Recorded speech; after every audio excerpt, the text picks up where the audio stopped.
you can roll your window down. There it is.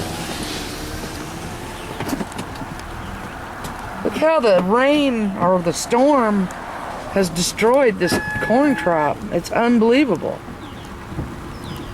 I mean, look at this corn on the other side, nice and tall.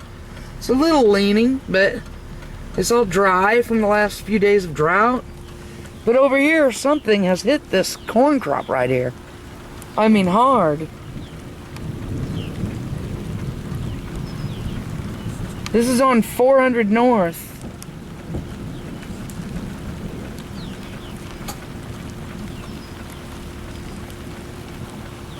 Storm chasers. In Jasper, Indiana.